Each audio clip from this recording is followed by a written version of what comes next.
So my buddy, in trying to cheer me up, he says, I know what you need. You need a chubby girl. You never dated a chubby girl. Chubby girls are fun. So I went and found a chubby girl, but nobody told me chubby girls eat your leftovers.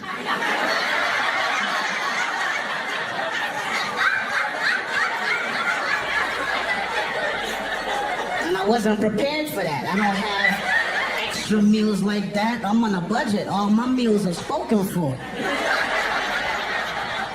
She would call me in the middle of the day and be like, I left this morning quietly. I didn't want to make no noise and wake you. And I'm like, yeah, but you took my lunch.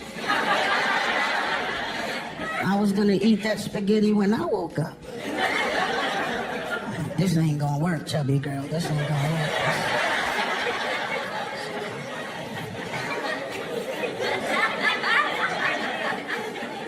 But I meet women with kids. I don't mind if you have kids. I just don't like bad kids. I don't like the people with the big 5-year-olds dragging their feet in baby strollers all over Walmart. If you can go from Walmart to your car and your kid can get out the stroller, help you break it down and put it in the back of the car, they don't need to be in no stroller. I'm in the mall the other day, I seen a kid in a stroller reading.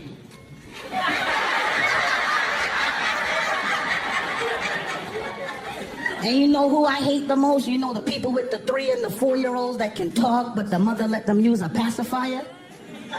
I'm over this girl's house 2 weeks ago.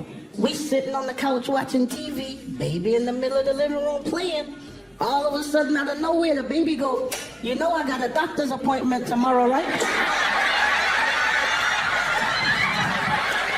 I live in Atlanta. You think it'd be easy to find somebody in Atlanta. We have every group represented. We got the LGBTQ community.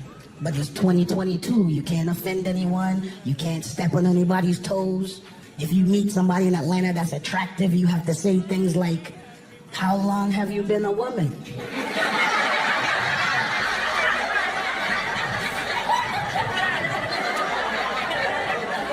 That's a legit question in Atlanta.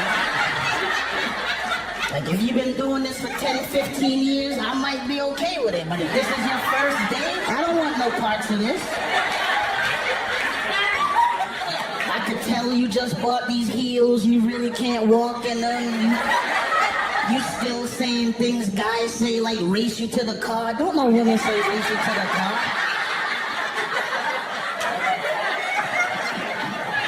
But I practice what I preach. The older I get, I realize nobody wants to die alone. You have to be open-minded to dating people from different races, different religions, different age ranges. I used to date a Muslim girl. She came to me early in the relationship and said, would you consider becoming Muslim so we could get married? And I was like, no, I'm Christian. I just want one wife and a girlfriend. Who wants 4 wives?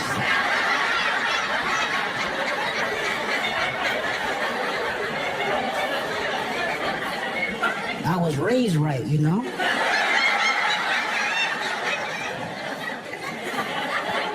Nobody wants to come home from a night of drinking and be like, I was out with the fellas. I was out with the fellas. I was out with the fellas. I was out with the fellas. I get down to the grocery store that morning. There's a lady in a hover-round chair in front of me in line, but she didn't charge her chair up the night before to be out here early in the morning. I said, you have 1 bar and you're out here to get Lysol early in the morning? You're not ready. You're not ready for this.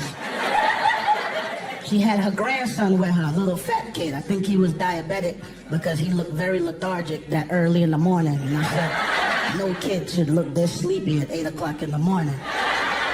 So we're waiting for the line to open, and as the last senior citizens come out, because they were running a racket, senior citizens were taking orders for other people, you know, they're like, men are going in the morning, tell me what you need, you know. So the old people came out, and they let us in. So the grocery store in the lobby, they have a lot of that 10 for 10 stuff. So as soon as they let us in, I handed the kid a Kit Kat to get his sugar back up and get him normal, plus to distract him, because I'm going straight to the cleaning aisle. I get to the cleaning aisle, there's only 3 cans of Lysol left. This is all that the old people left. I said to myself, it's mid-June, I'm getting all 3 of these cans. I grab all cans, I start to go to the front of the store. I look down to the side. The fat kid is showing his grandmother that I took the last 3 cans, and she's following me in the chair. I get to the front of the store, and the lady tries to take the other 2 cans from me and said, no, they're for everybody. You could only get 1 can. I said, hold on, I'll put them back myself. Now I'm thinking, where can I hide these other 2 cans that this lady is never gonna find them? So I hid one over in the Brussels sprouts because I knew she wasn't going over there. I don't like going to nightclubs. Nightclubs are filled with single mothers and liars. There's a lot of single mothers in the club, and overall single mothers are doing a good job, but the world is crazy, and you need to wait a while before you introduce these guys you're dating to your kids. I went out with this single mother 2 times. I'm at work, the school called me to come pick up her son. You can't put my name on the list to come pick up your son. I only seen this dude 2 times in the dark at your house. They wear uniforms now, they got the same little haircut. I might pick up the wrong kid. Now this dude is on my backseat wheezing. I don't need that. But I'm scared. I'm not afraid to admit it. Marriage is a major decision. How many times in your life do you want to lose half your stuff?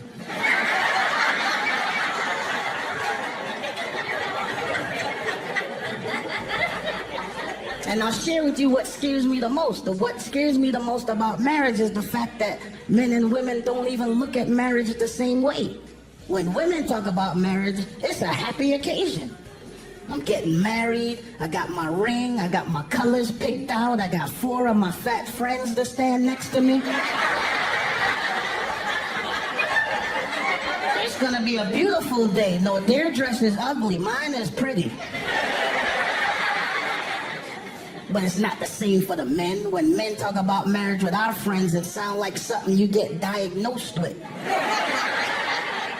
Did you hear what happened to Charles? No, what? He's getting married. No!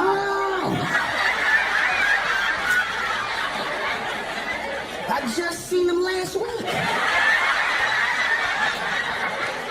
I'm just glad to be here. It's been a rough 2 years. I mean, we're just getting back to work. When this thing started, we didn't know what to do. They were trickling down the instructions slowly. My friends were wiping their grapes down with disinfectant wipes. Like, it's not for the grapes. It's for countertops and boxes. But we didn't know what to do. They were trickling the information out slowly. We had to start waking up early to travel to a town over just to get cleaning supplies. Nobody had a pandemic amount of Lysol. Most of us had a little can in the kitchen sink, rusty, maybe good for like 2 more bathroom trips, but not a pandemic amount. Now you up early in the morning, willing to go everywhere. If I didn't have white friends, I wouldn't have got cleaning supplies because white women knew the truck schedule. You had to know the truck schedule, like Dollar General get a truck on Tuesday, Walmart get a truck on Thursday, grocery stores get trucks on Sunday nights. Thank you, Carol.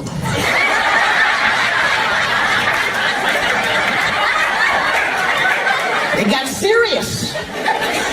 The supply chain got tight. They changed the rules. They said senior citizens can shop at 7 o'clock in the morning. I'm down at the grocery store like I'm a teenager buying cigarettes. I'm like, I don't have my ID, but could you get me 2 cans of Lysol when you go in?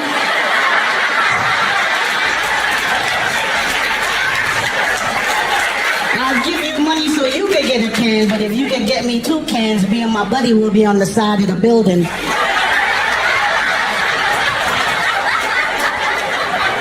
Didn't even know they had black neighbors till everybody started staying home from work. You didn't know who lived next to you. We were all living our life. You just saw cars come in and out. We were all living. Nobody knew who their neighbors were. Happened to me. I live in Atlanta in a fancy subdivision. I'm a comedian. My sister's a flight attendant. We travel all the time. Now everybody was home from work. They weren't ready for that. I'm home one day, and the cops come knocking on the door.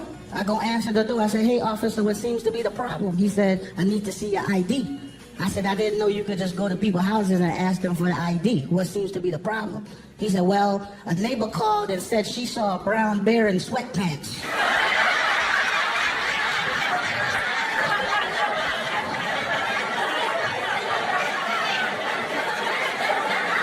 And I'm like, I haven't seen this brown bear, but I'll keep my eye open because we do have kids in the neighborhood.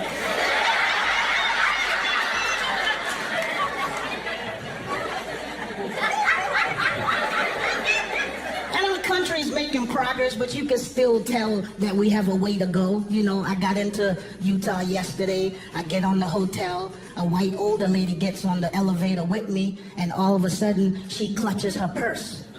It made me feel some type of way, and then it made the whole situation uncomfortable because I'm pulling, she's pulling, I'm pulling, she's pulling, I'm pulling.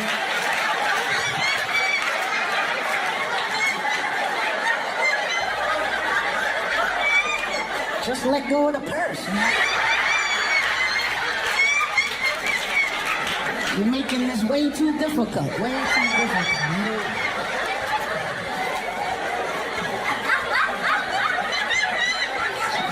Traffic was the best it's ever been in Atlanta in 20 years. You could get anywhere in 15, 20 minutes. It was amazing. The parking lots were just filled with masks and eyelashes. Nobody was out. And then I started thinking about you guys. I started thinking about married people stuck in the house together, 8, 9, 10 months. Same face, same face, same face. You really gotta like that face. For the first time in 10, 15 years, some of you wives were saying things like, my husband's eyes are close together.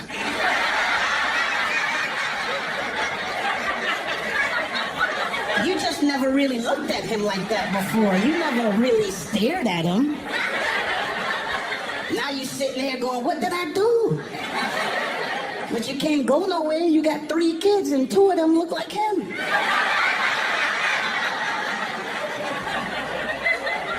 Can't do your oldest daughter like that. We didn't know what to do. Somewhere in the middle of it, somebody thought it was a good idea to turn all the parents into teachers. The black community lost their mind. These mothers were naked in the background, smoking blunts. I'm like, I didn't know you was in class, baby.